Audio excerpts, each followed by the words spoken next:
education is actually posing a kind of challenge to the Muslim education system. And Alhamdulillah, IIIT, as I said, has directly or indirectly molded the necessary mind, which is important to address the problems, the issues of contemporary knowledge within the Philippine context.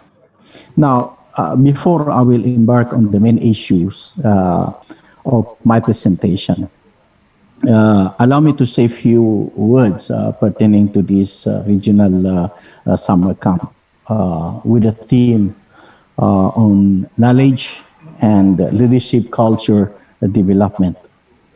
As we all know, we are gathered here to deliberate, to advance arguments that Quranic or Tawhid paradigm, the Sharia approach to culture of knowledge and civilization, is the ultimate solution to many problems faced by modern man,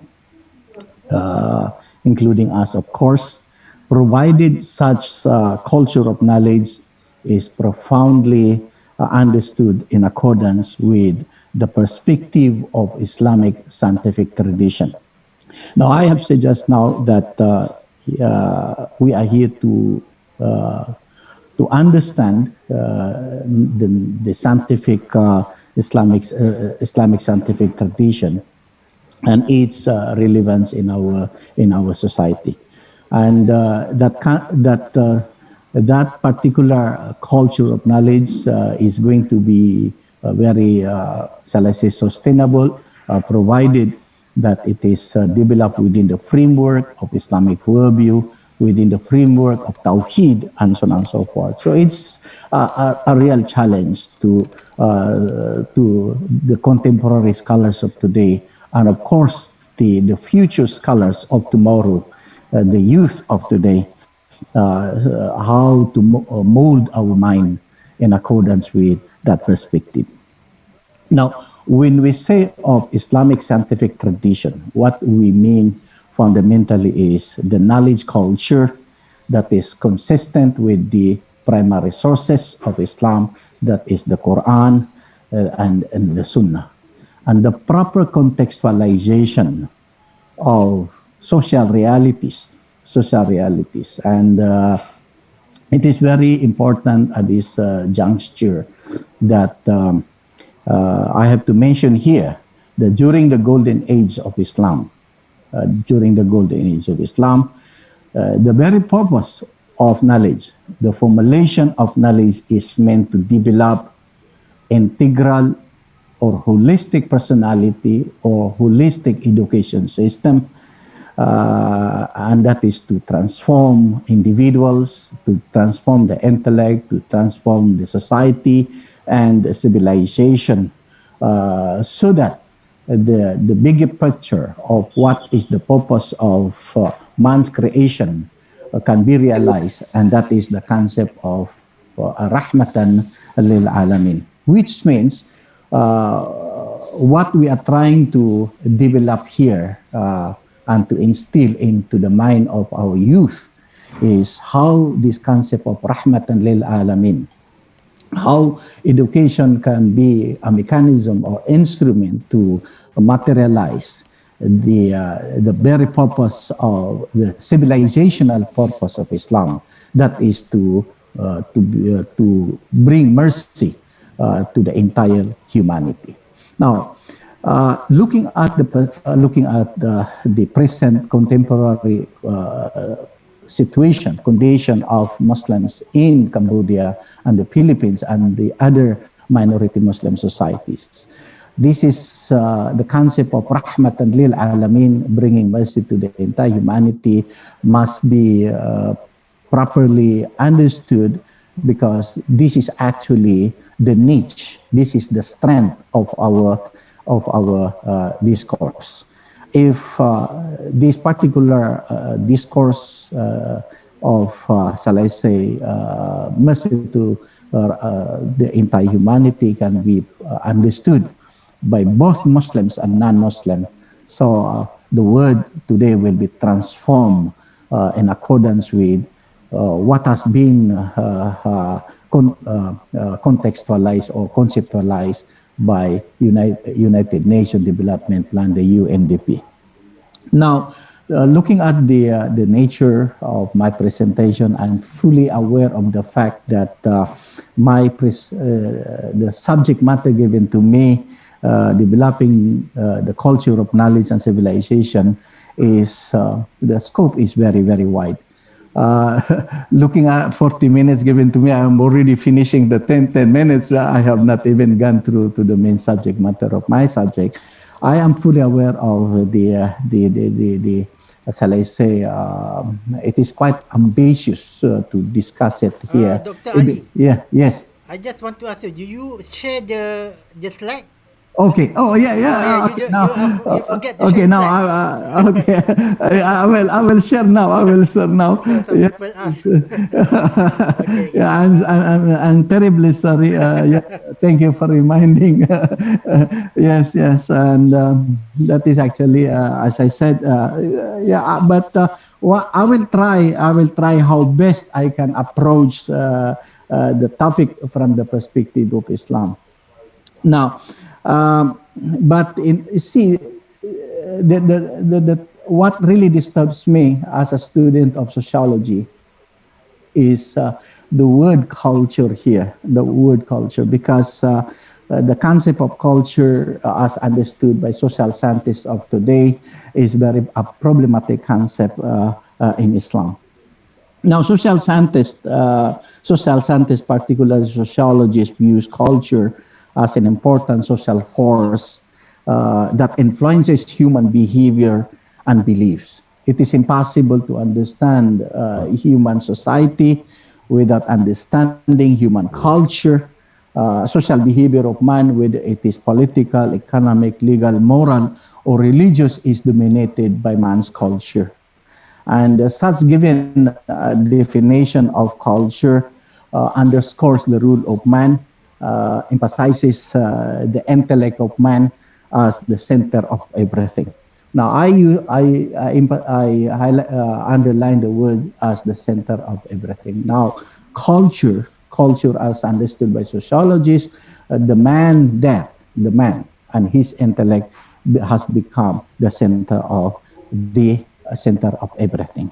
Now, we will clarify why man, if we regard man as the center of everything and his intellect without a reference to the root, the origin of man, and that is God or the truth, will create a problem to the knowledge system of Islam, even the knowledge system of non-Islamic, shall I say, education system. Now, due to the prevalence of such anthropocentric approach, let me move. Now, due to the prevalence of anthropocentric approach, it is unfortunate the we Muslims and the non-Muslim have succumbed, knowingly or unknowingly, to a system of thought or action that is primarily based on nature, based on the interests and ideals of man, that had resulted into the detachment, into the disconnection of man from his primordial nature and ethical origin. Now, I mentioned about this detachment of man from his primordial nature as ethical origin, as something very fundamental in understanding the meaning of this presentation. The knowledge of the truth, which is the source of man's belief and culture, has been challenged. by modernism, by modern thoughts, the non-theistic, which means a worldview belief that reject the concept of God, rationalists, okay, a view that is extreme, reference to the man intellect as the only source of reality.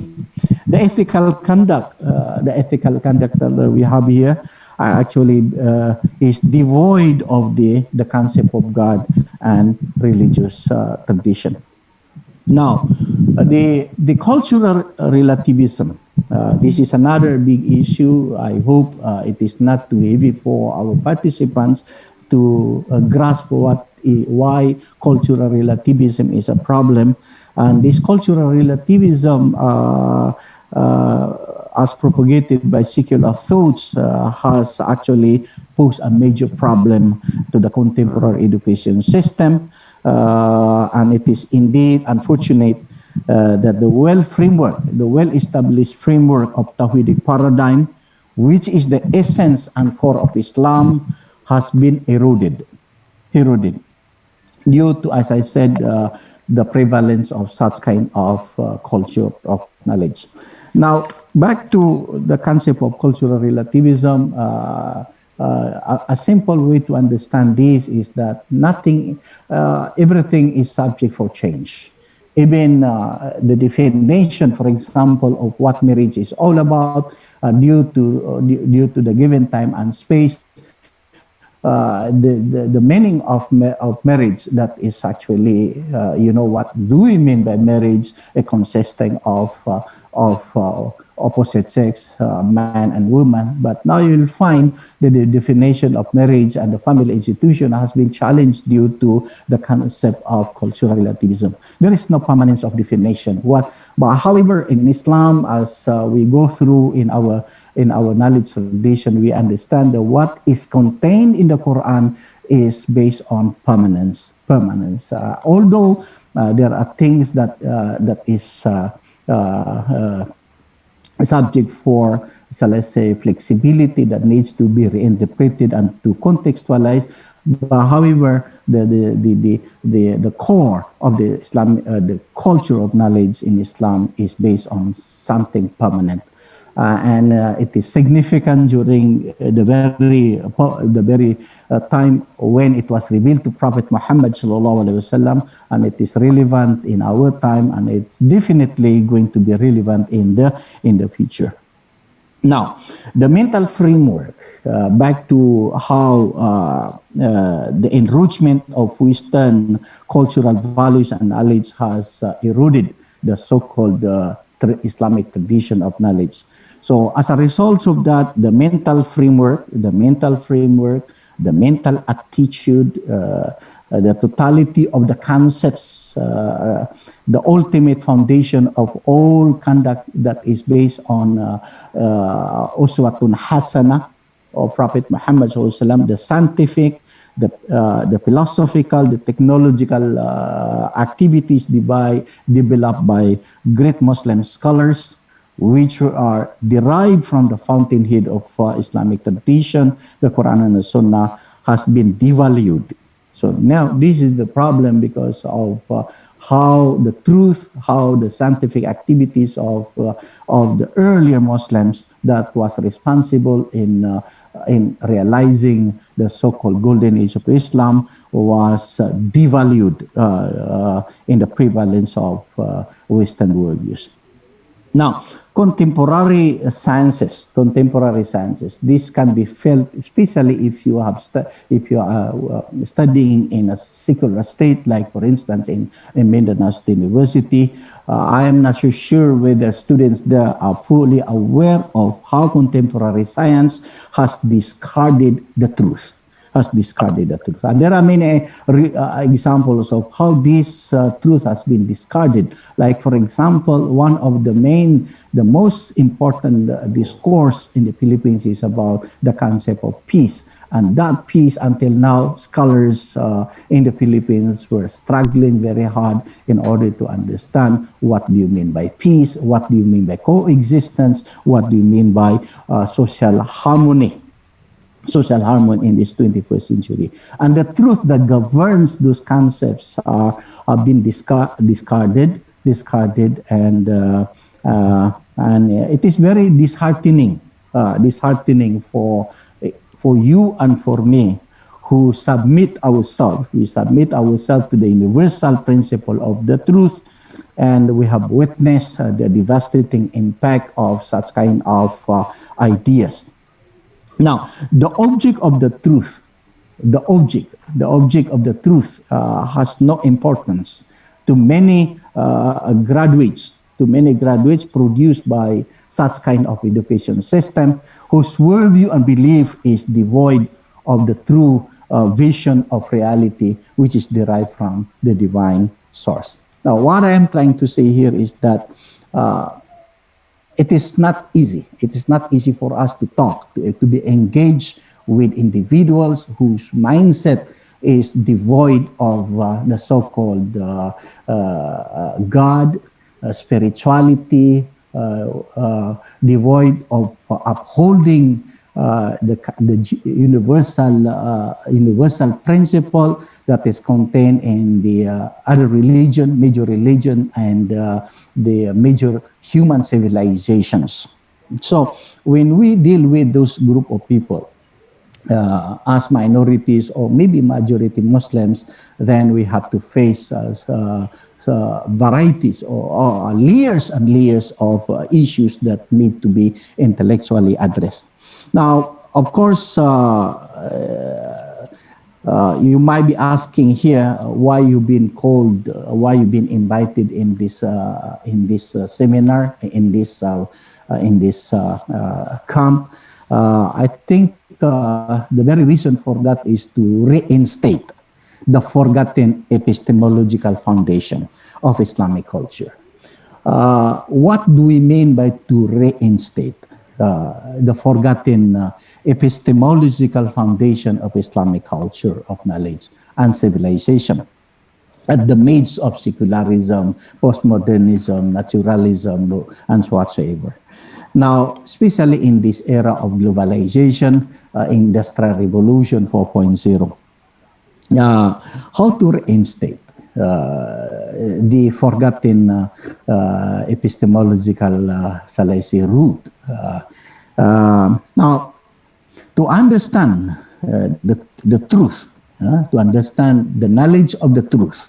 When I say the knowledge of the truth, basically we refer to the concept of Tawheed, we refer to the concept of Al-Haq, the truth, we refer to certainty, and that certainty we don't confine to one level of certainty or certitude that can be attained through a scientific method or empirical method. But the certainty that we are going to deliberate here is certainty, we call it the Ainul Yaqeen, the Ilmul Yaqeen, and the Haqqul Yaqeen, in which if we try to bundle this type of yaqeen, what is exactly the purpose of culture of knowledge of Islam is to understand certitude. So understand yaqeen, haqq, because we define Islam as the religion of al-haqq. Now, yes, I said the knowledge of the truth, how to relate the truth as claimed and understood by man in a given time, with the truth of God as viewed in Islam is actually very fundamental in our discourse today. What I'm trying to say here is how to connect man's understanding with the truth that is contained in the Quran And that is actually the so-called the harmony between the revealed knowledge and the human sciences. And that is the purpose, actually. Quran was revealed. Why the Quran was revealed? The Quran was revealed in order to correct what had been corrupted throughout the time, and to put into right perspective what had been, as I mentioned just now, been devalued due to the corrupting nature of time. Now, I mentioned about the time here, and I think very significant for all of us here to understand what do you mean by the knowledge of the time and its implication to culture of knowledge. Now, students, what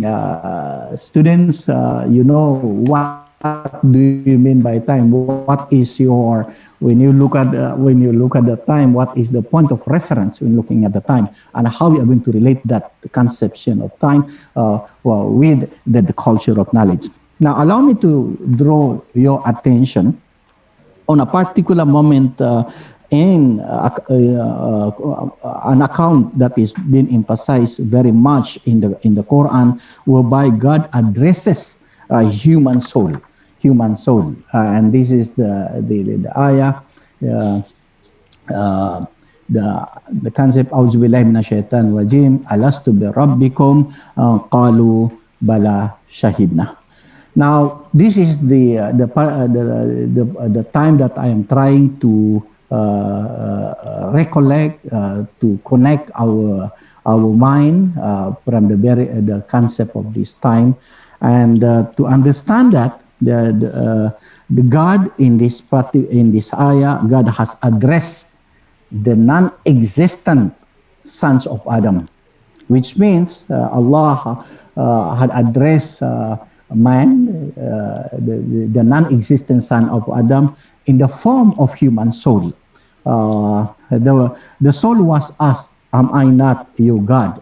Am I not your God? Am I not your God?" From this question, we can see that the purpose of knowledge is to know God, because from the very beginning, Allah wanted Himself to be known to man, and God, as we all know throughout the Quran, He defined the concept of lordship, the rububiyah, the ubudiyah, the uluhiyah, and so on and so forth, so that the very concept of the truth can be understood by man from the very beginning, before the body and the intellect, the soul is connected with one another. Now, what is the answer of the soul? Bala shahidna. Yes, we testify, which means this account tells us the primordial nature of man, who recognizes the truth from the truth, God, from the very beginning of his existence. Now, God has spoken to human soul at the time when they did not exist. Now, the word "when they did not exist," and this existence is not the same type of existence as usually attributed to God's existence. It is a type of existence which only God knows and only He is aware of. Now, man who ponders seriously his origin will realize that few decades ago he did not exist. Okay, which means if you try to understand and you contemplated and so on and so forth, once you ponder seriously your origin, you will realize that you existed. Naturally, who ponders seriously knows intuitively, which means the final destiny, the final, shall I say, place of the knowledge culture of Islam is not not only to be confined in the intellect, in the cognitive level, but it must be felt intuitively. That is the place of the heart. So meaning individuals who ponder seriously, knows intuitively the sense of being indebted for his creation. Now, what is the problem now? We are keep on producing hundreds and hundreds of individuals in the prestigious university. They become so advanced in their own respective disciplines, but unfortunately they cannot feel the very essence of the concept of the truth that is reflected as the, shall I say, the governing principles of politics, education, finance, and so on and so forth. So these people, since they are devoid of this important, shall I say, intellectual faculty that refers to the qalb, that we want to put back in our contemporary education system, because that is the very essence. Now, back to the point I said is that yes, from the very beginning, before that time has existed, you have already been informed that the purpose of knowledge is to know God, and as much as possible, that knowledge must be maintained throughout your life, and to be the governing principle of your individual life, social life, and civilizational life. Now, with reference to what I have said, I said the word connectivity. Connectivity. We have to connect ourselves as much as possible to that particular recognition. Now, another very important framework that I can mention here, I have only 10 minutes if I can finish this, and I hope later on I will just proceed with that, the question and answer. It's okay, Doctor. You have enough time, so yes, take your time. Yes, I'm trying actually to go slowly and because there are so many things that is in my mind to share with the students, but of course, leaving this without sharing with our students, I feel that I am giving injustice to what is the purpose of the subject of my presentation today. Now, let us look at this important verse in the Quran, because it describes Islam as a way of knowledge. I have benefited a lot from the previous discussion of Prof. Osman Baka. He highlighted a few important things, which I want to put it to repeat in this discussion, some of what he highlighted. But there are things that are related to us now based on that discussion here.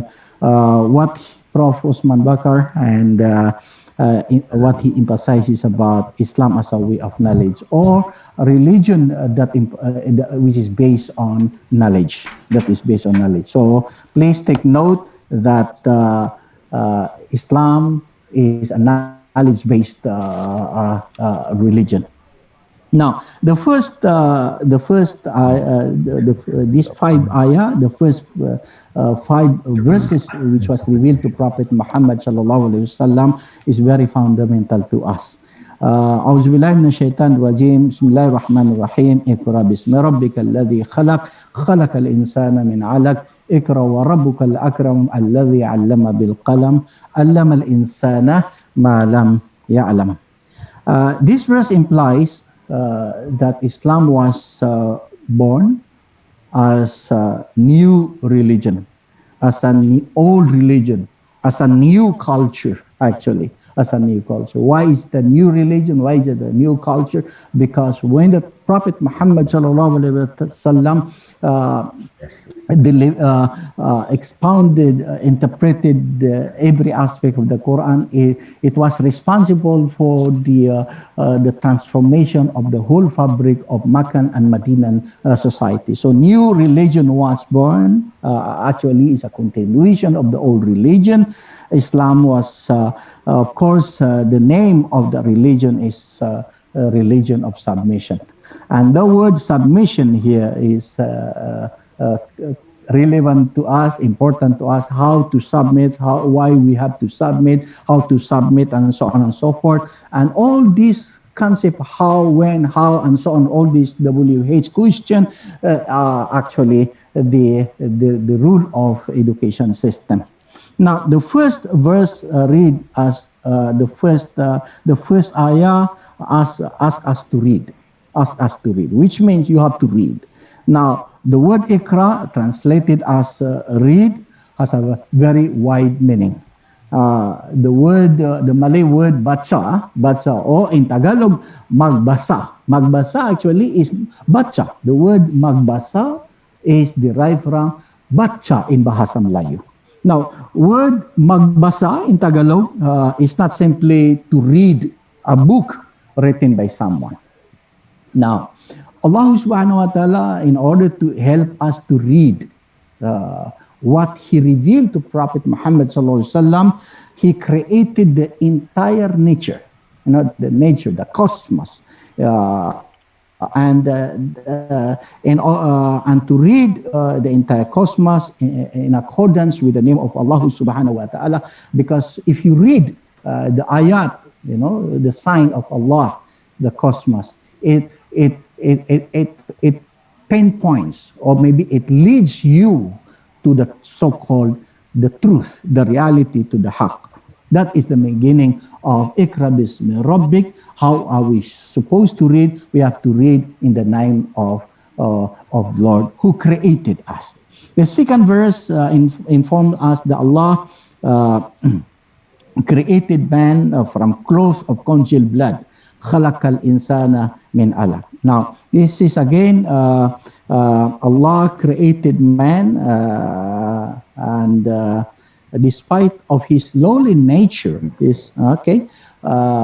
He later on regarded man as the most honored creation of Allah subhanahu wa ta'ala. Khalaqal insana min alaq. Ikra wa rabbukal akram. Read, and it tells us Ikra wa rabbukal akram, which means read, indicating that Allah is bountiful. Allah is bountiful. Allah is generous. And if Allah is bountiful, generous, He is the source of everything, including knowledge. Because nothing will exist without Allah. So, which means that if we want to formulate and reformulate, and we don't take into consideration, so let's say the concept of God, we are going to fail. And this is exactly what happened to naturalists, to modernists, to secular humanism, and so on and so forth. They had failed indeed because of they, shall I say, disregarded or undermined or marginalized the concept of God in their formulation of knowledge and culture. Okay. Allazi allama bil kalam. So this is again the word. No, before Allazi allama bil kalam, the fourth ayah inform us about how He taught man with kalam, bil kalam. According to the interpreters of the Quran, the Quranic exegetes, kalam here refers to the human intellect, which means God, human intellect, or the intellectual faculties, if you want to use the bigger term, very general term. Allah taught man to the kalam, which refers to not this kalam, not your computer, but refers to human intellect. And this human intellect, or I call it the intellectual faculties or the inner faculties of man. And lastly, the last one, Allama al-insana ma lam ya'lam. Allah informs us that Allah taught man what he did not know. Ayah implies that man, through his intellect, which is inspired by the words and wisdom of the sacred text, is capable of acquiring knowledge of the truth. which means everyone is capable. And Prof. Fauzan in his in lecture last Sunday, he emphasized that every part of your body can serve as a kind of, let us say, gigabyte that is necessary for you to at least to store the knowledge that you want. So do not think that you are devoid, you are lacking of capabilities, because Allah has empowered you what is necessary for you. In fact, you look at your environment, the cosmos, and so on. All these were created as subservient to you, so that you'll become intellectually, shall I say, strengthened, and so on. Now, the purpose of existence is to know God, as I said, yes, and the concept of submission I mentioned already. The Quran addresses the whole issue of submission, to whom we should submit, how to submit,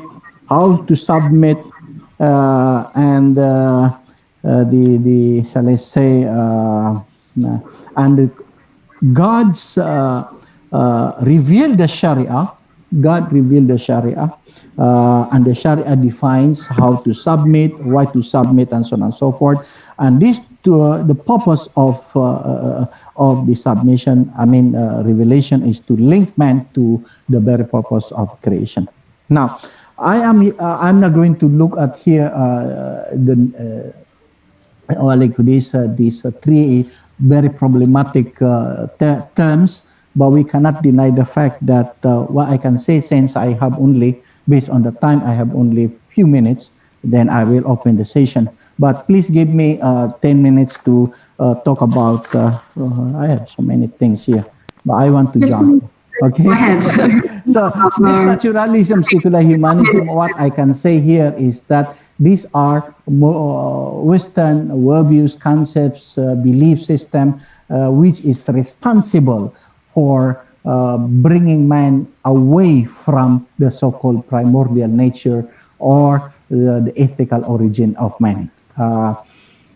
Now, let me proceed with this, because this is actually the most important aspect that I would like to highlight, and I want to attract the attention of our participants as much as possible. I hope you can visualize, you can understand what I'm trying to convey here.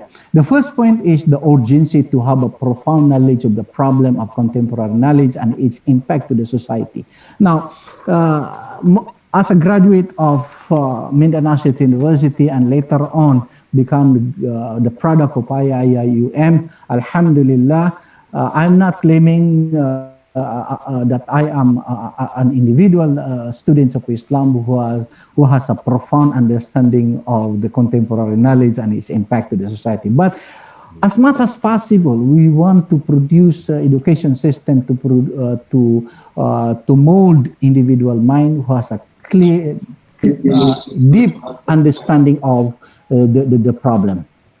Now, the mastery of Western worldview and Islamic tradition is a must. We cannot deny that, because what is now happening is that traditional ulama are not providing us the real purpose and philosophy of Islamic scientific tradition. What they are telling us is only halal and haram, until finally the youth of the day are becoming afraid of Islam, because they don't understand exactly why it is halal and why it is haram. The too much emphasis on the juristic understanding of Islam, rather than the philosophical, the advanced understanding of what Islam is all about. The need to define and design appropriate tasks which are necessary for the integration of Muslim philosophy education with the mainstream education system. So what we need here is that, in the context of Cambodia, in the context of Philippines and other minority Muslim societies, as well as the majority Muslim society, these three concepts: define, design, and to come up with the appropriate task.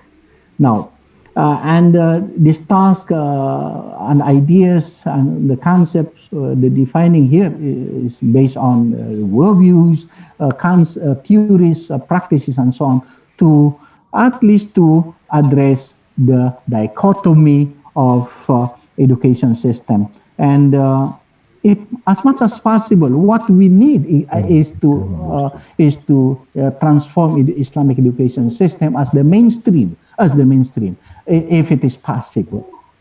Now, point number 3, to instill Islamic vision and to make them relevant in our society.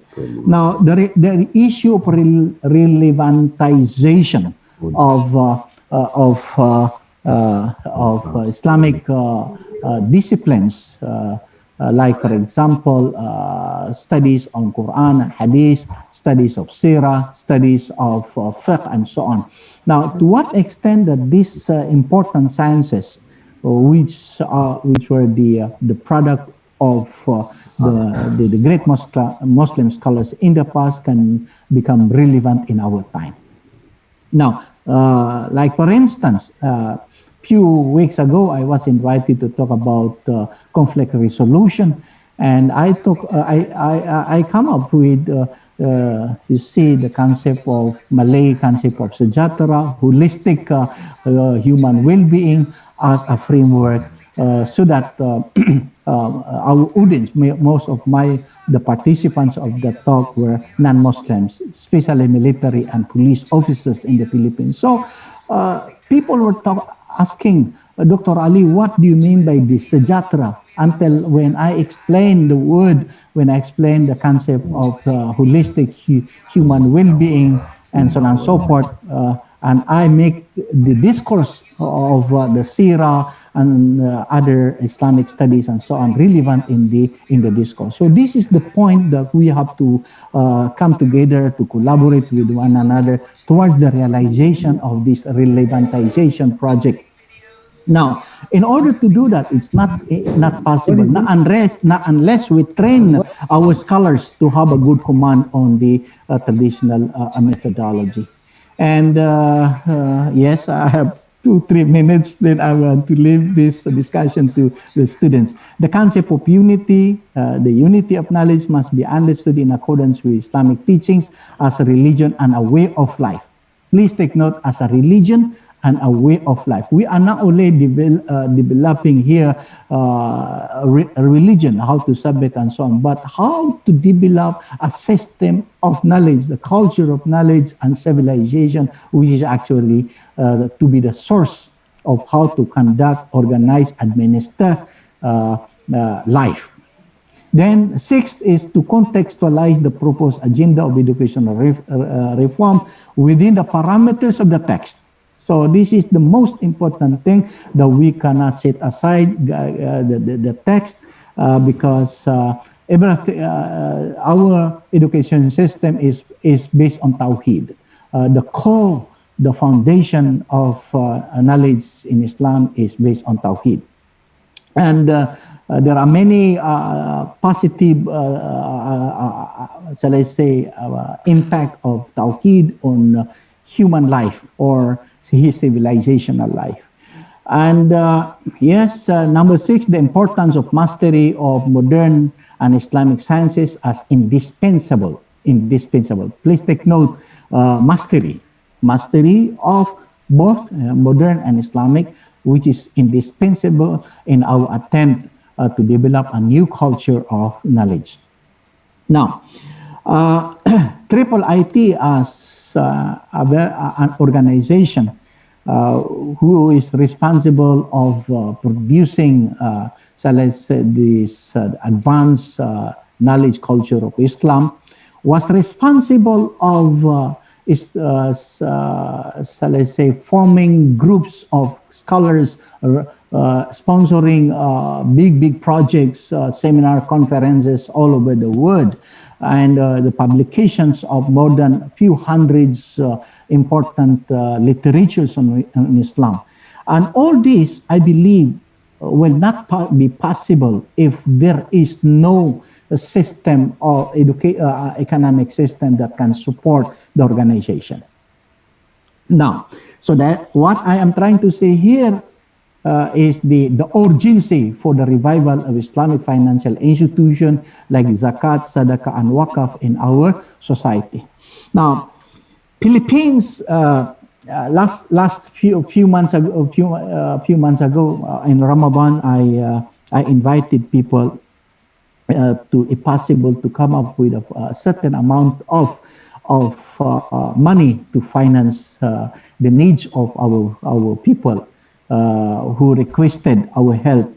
And we had, believe me, a difficulty of inviting people to give what is, shall I say, an extra from their income to be converted as zakat or sadaqah and so on. And that is the failure of the discourse of wakaf, zakat in that particular society. Now, that cannot be the institution, the Islamic financial institution can only be operational if there is an education, proper educations to inform people about the importance of this Islamic financial institution. I believe Prof. Haslam Hanif in the next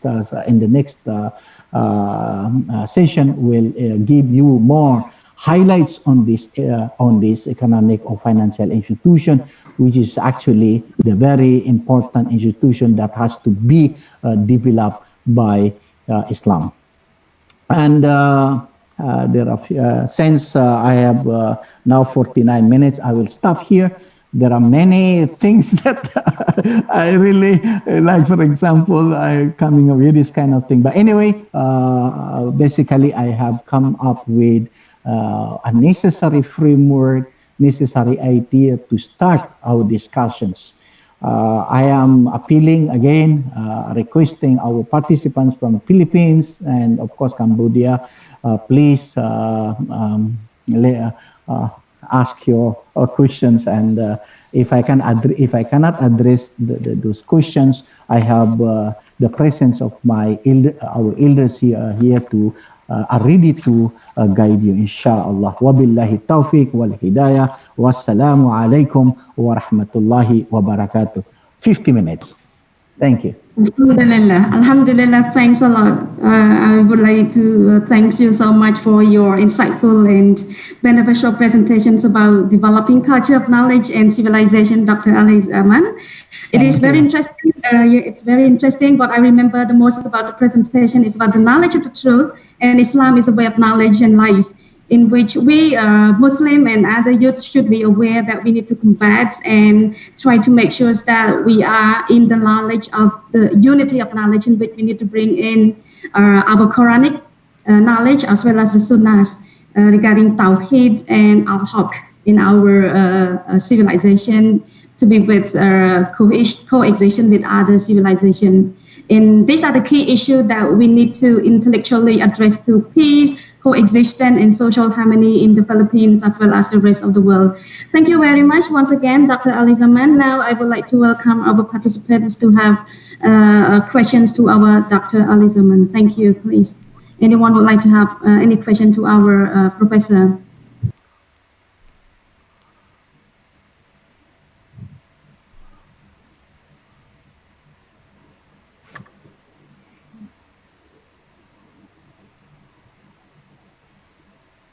Khairunisa, yes. Welcome, Khairunisa.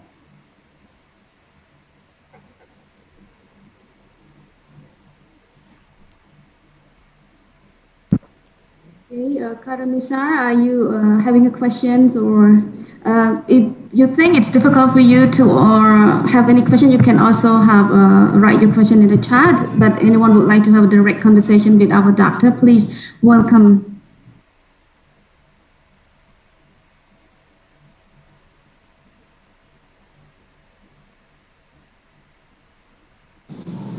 Assalamualaikum.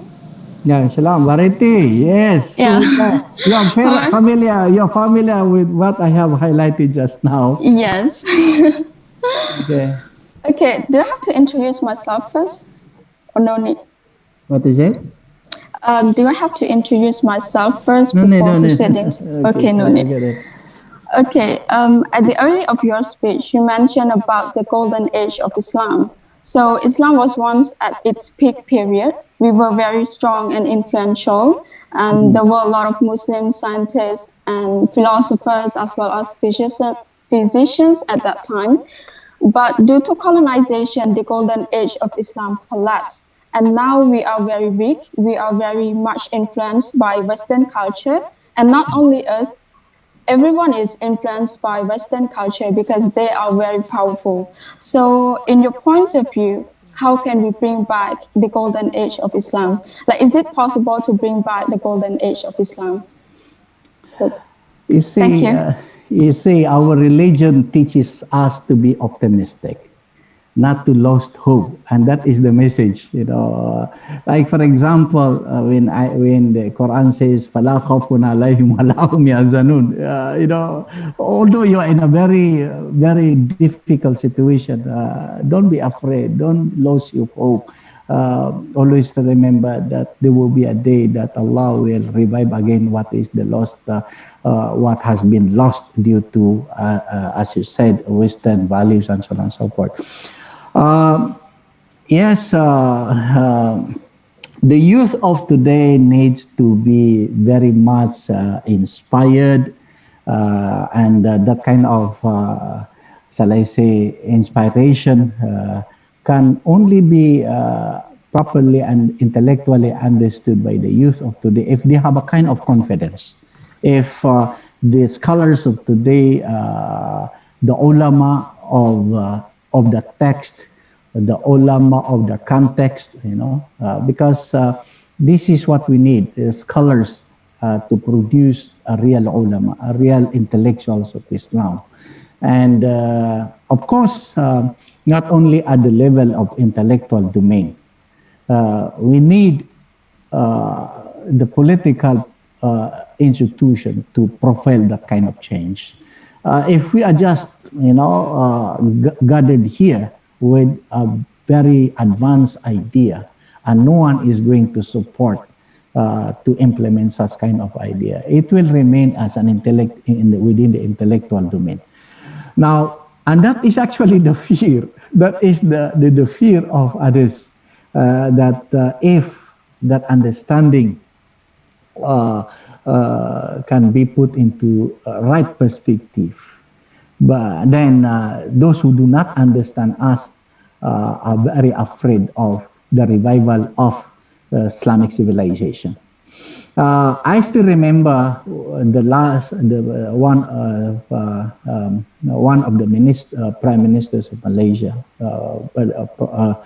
Dato Badawi, Ahmad Badawi, when he introduced the concept of Islam Hadari, civilizational kind of a governance, concept of polity, concept of politics based on the concept of Hadari. So until finally, according to some information, people are really scrutinizing Malaysia, and they are with the fear of establishing again the caliphate system in this region. But to me, to us, we have to regroup ourselves in accordance with the framework of Islam, to impart to our people, to the non-Muslim, to Muslims and non-Muslim, about the universality, the universal principles of Islam, which is actually to bring mercy to the entire humanity. And the concept of mercy to the entire humanity, for instance, the five principles, the five principles of the Ruriyat in Maqasid al-Sharia, these are means to introduce to the non-Muslim audience about the universal principles, which is actually they are among or meaning to say they are part and parcel of that principle, because the way we understand religion, intellect, and others is actually basic rights of people, basic rights. Okay, and I think it's more than enough. Okay, thank you so much, Doctor.